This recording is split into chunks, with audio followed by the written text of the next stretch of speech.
on a cold gray Saturday morning, the kind where the sky feels heavy enough to collapse onto the earth. An elderly woman named Martha Ellison shuffled slowly toward the red brick diner at the edge of Brookdale Highway, clutching a worn canvas bag against her chest as if it held the last fragile pieces of her life, her steps shaky yet deliberate. And though she could not hear the rumbling trucks or the mutter of distant conversations because she had been deaf since her teenage years, she felt the vibrations of the world through her bones and read people's lips with the accuracy of a lifetime spent decoding expressions. But today her eyes were tired, her shoulders bent forward, her hands trembling not from age alone but from weeks of worry, loneliness, and the cruel reality that her little pension no longer covered everything she needed to survive. She had come to the diner because it was the only place that still served a cheap bowl of soup, and the owner, an old friend of her late husband, usually gave her a small discount, quietly, kindly, without making her feel like a burden. But as she approached the entrance, 3 teenagers loitering near the door, loud, restless, oblivious to hardship, spotted her, snickered and nudged one another.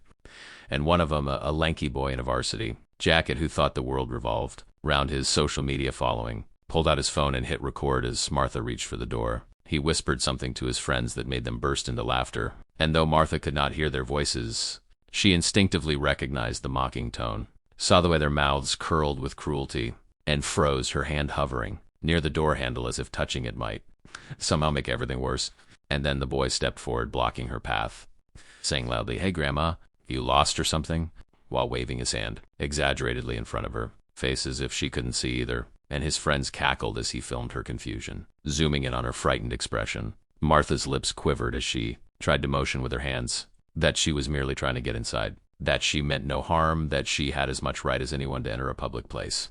But the boy laughed even harder, mimicking sign language poorly, offensively, flailing his arms like a clown, and his friends doubled over, laughing as if this cruelty were the height of comedy, while Martha, cornered, humiliated, and unable to defend herself verbally, took a step back, tears gathering in her eyes, her breaths turning shallow, her anxiety rising like a wave threatening to pull her under. She tried again to gesture that she could not hear, pointing to her ears, but the boys only jeered louder, one of them saying, "What's wrong, Grandma?" Didn't catch that? As they laughed like hyenas, and the varsity jacket boy kept recording, tilting his phone this way and that, muttering, "This is gonna go viral." And when Martha finally turned away, shoulders shaking with silent sobs, the boys followed her down the steps, surrounding her like a pack, taking joy in her distress as she clutched her bag tighter, afraid they might snatch it. And she stumbled, nearly falling, causing another eruption of cruel laughter.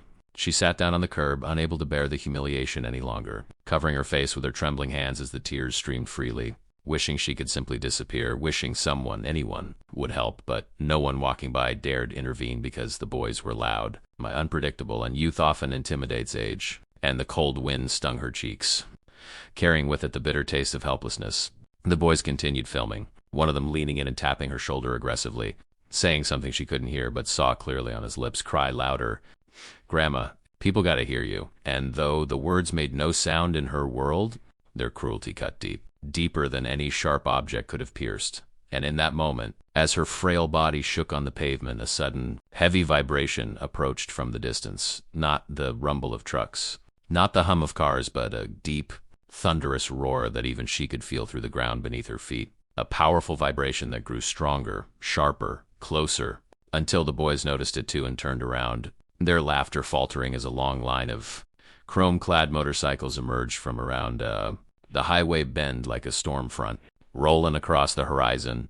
The engines growled in unison, fierce and commanding, and the sight of the leather-clad riders' patched jackets, steel boots, mirrored sunglasses, and expressions carved from stone sent an immediate wave of silence through the bullies, who instinctively lowered their phones as the riders pulled into the diner parking lot, one by one, forming a semicircle around the entrance like guardians, descending upon a battlefield. At their head rode a tall, broad-shouldered biker with a thick gray beard, solid arms covered in tattoos and calm, piercing eyes that missed nothing. A man known to most as Iron Jack, a former Marine and the leader of the Highway Sentinels, a biker club with a reputation as fierce protectors of the vulnerable despite their intimidating appearance. Iron Jack killed the engine, slid off his massive bike, and instantly noticed the trembling elderly woman on the curb, her cheeks wet with tears, her hands shaking, Her bag pressed to her chest like a shield, and without hesitation he stepped toward her, his boots hitting the pavement with quiet authority. The bullying boys, sensing danger, began to back away, but not fast enough to avoid, Iron Jack's gaze locking onto them like a hawk locking onto prey. And though he said nothing yet, his silence alone made the boys swallow hard. Iron Jack crouched beside Martha, gently placing a hand near her shoulder, not touching her without permission, just close enough that she could feel the presence, the comfort, the protection, and when she looked up, her eyes red and frightened. He spoke slowly and clearly, letting her read his lips. "Ma'am, are you all right?" And Martha shook her head, covering her face again as the humiliation washed over her. But Iron Jack carefully lifted her chin, giving her a reassuring nod. And then he stood up and faced the boys, who were now trembling like leaves in a storm, their bravado evaporating as the rest of the bikers dismounted and closed in, forming a silent wall of leather, steel, and righteous fury. Iron Jack pointed at the phone in the varsity boy's hand and said in a firm, low voice, "Hand it over," and the teen stammered, trying to protest. But Iron Jack took a single step forward and the boy immediately surrendered the device. Another biker, a woman known as Steel Rose, walked over, her boots echoing on the pavement, and checked the video, her expression darkening as she saw how they taunted the elderly woman. And without a word, she deleted the footage and handed the phone back, glaring at the boys with an intensity that made them shrink back. Iron Jack then said, slowly, each word sharp as a blade, "You don't bully the elderly. You don't mock someone for a disability. You don't disrespect people who've lived longer, fought harder, and survived more than you ever have." And his voice carried such weight, such gravity, that even passers-by stopped to listen. The boys mumbled apologies, their faces drained of color, and Iron Jack pointed down the street, silently ordering them to leave, which they did, stumbling over one another as they fled, desperate to escape the suffocating presence of the sentinels. Once they were gone, the bikers turned their attention back to Martha, and Iron Jack offered her his arm to help her stand, guiding her gently toward the diner entrance, while the other bikers opened the door for her, treating her with a respect that made her cry even harder.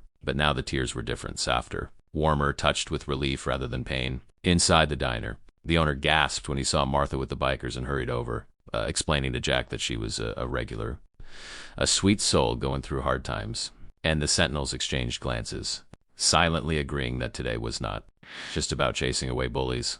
It was about restoring dignity to a woman who deserved far more kindness than the world had given her recently. They settled her into a booth, ordered food for her, paid the bill in advance, and even placed a warm leather jacket around her shoulder so she wouldn't shiver from the cold anymore. And as Martha ate in tears occasionally dropping into her soup, the bikers kept watch like loyal guardians, ensuring no one else would dare disturb her peace. And for the first time in a long time, Martha felt safe, seen, protected, surrounded by strangers who treated her like family, like someone who mattered, and though she could not hear their voices, she understood every gesture of kindness, every reassuring nod, every smile. And Iron Jack promised her with slow, clear words she could read perfectly, "No one will hurt you again. Not while we're around." And the diner fell into reverent silence as the weight of his vow settled like a shield around her, marking the beginning of a story she never imagined would unfold on an ordinary cold morning outside a diner.